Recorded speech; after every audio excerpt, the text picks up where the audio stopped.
Sarah was a freshman in high school, and she had spotted a new cell phone that was intended for texting, with a built-in keyboard and everything. She texted all through the day and even throughout the night, and woke up in the morning with about 5 to 6 text messages from her friends that were sent at about 2 a.m.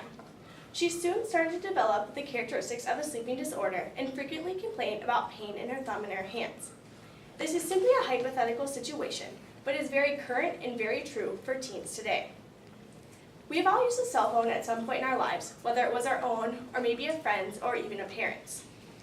The Minnesota Department of Education should mandate that all public middle school health classes include a unit on the harms of texting. First, we will take a look at the problem, and second, a solution to the problem. Teens are becoming too invested in their cell phones. According to a New York Times article published May 25, 2009 by Katie Hafner, texting became a craze in 2006. It was originally intended to be an aid for the hearing impaired so that they could use a phone without having to speak or hear anybody. But it was not used for those purposes. Many teens took a liking to this aspect on their phone because they could have conversations that their parents didn't know about and that nobody had to know what they were talking about unless they physically picked up the phone and looked at it. According to PewResearch.com, published April 20, 2010 by Amanda Lenhart, approximately 47% of all cell phone plans include unlimited texting.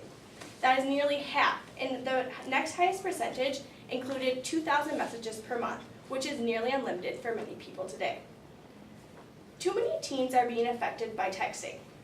According to that same Pew Research article, about 80% of teens today own a cell phone. That's 4 out of every 5 teenagers. And as found on thepostgazette.com, published June 14, 2009, by Laura Keeley, about 87% of this group of teenagers that own cell phones has texting capabilities and uses them on a daily basis. That's about 9 out of every 10 students, and when you think about how many teenagers there are in our state and our country, that is a lot of text messages being sent. According to an ABC News article published March 19, 2010 by Kimia Husner, the average teen sends about 3,000 messages per month. The exact number is 3,146, and this number has been taken from different regions and parts of the country to get a very accurate reading, and it accounts for about 10 messages per hour that are not spent sleeping or in school. However, we do know that many students today text throughout the school day, so this number can only be increasing. Many teens are being harmed by texting. According to the previously mentioned Post-Gazette article, neck and back problems are starting to become prominent in teens today. When they are constantly looking down at their small screen, they are creating tension in their necks and their backs, creating small knots along the spines of their bodies. This is a problem that would be nearly obsolete without the hindrance of texting. As found on physicaltherapy.com, published June 10, 2010 by medical doctor Cheryl McEvoy, carpal tunnel is becoming predominated in teenagers today. When they are constantly doing the repetitive motion of texting on the small cramped keyboard, they are creating carpal tunnel in their hands and in their thumbs. And the article went on to say that not only are teens acquiring carpal tunnel, but they are getting tendinitis from overuse, de Quervain's disease, which is another tendon disorder, and simply muscle dysfunction from lack of blood flow to the hands from the repetitive motions of their fingers. As mentioned on the New York Times article stated before, sleeping disorders are coming about in teenagers. They are staying up late into the night, texting their friends and talking to them that they are creating bad sleeping habits. They're not getting the adequate amount of sleep, and this is affecting many different areas of their life, such as school and relationships and with their families. It's just making a huge problem. And also, they're not only getting sleeping disorders from staying up late, but simply looking at the bright screen in the dark room creates a problem in their sleeping patterns. So now that we have taken a look at the problem, let's look to see what we can do to solve it. The Minnesota Department of Education should mandate that all public middle school health classes include a unit on the harms of texting.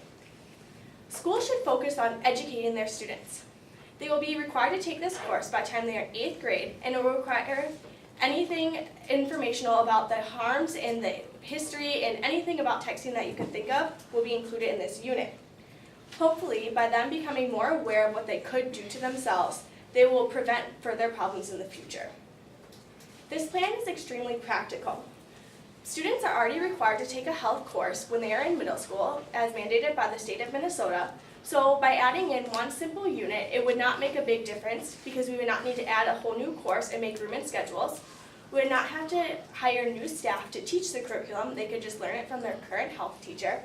And also, it would make life easier for parents because they would not need to pay extra money for them to learn this information, and they wouldn't need to drive their students anywhere new. They could just send them off to school and they would learn it. And this plan is extremely desirable because it can nearly diminish any problems related to texting today.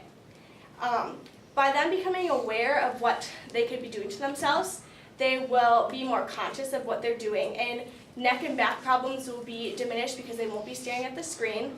Carpal tunnel will be a lot lower because they won't be constantly texting. They'll be more cautious of how many times they text throughout the day. And they won't be staying up as late texting their friends when they could be getting the right amount of sleep and excelling in school. So the problem is that too many teens are texting. Minnesota middle schools will be required to include a unit on texting in their health curriculum. The Minnesota Department of Education should mandate that all public middle school health classes include a unit on the harms of texting. So after all, how important is that last text going to be to you now?